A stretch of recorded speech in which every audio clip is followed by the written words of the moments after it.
Nandito ako sa Sitio Purok B, Barangay Sampalo, Talisay, Batangas.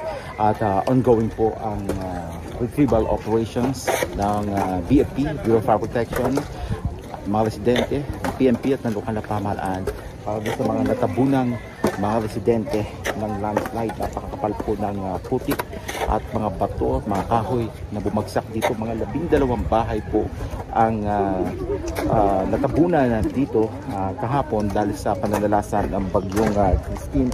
At gumuho yung bahagi ng bundok ang kalapit dito ng mga bahay, kaya nabagsakan itong mga bahay.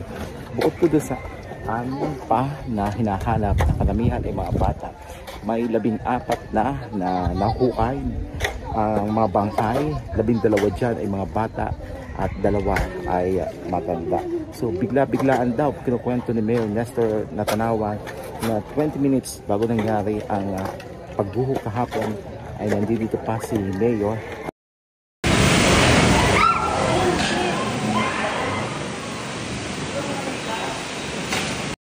Nasa isang iglap lang ay eto na agad ang itsura ng Bicol.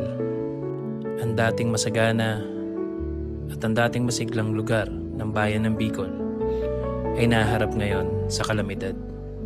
Kamakailan lang ay pumunta kami dito at ibinahagi namin kung gaano talaga kaganda ang Bicol.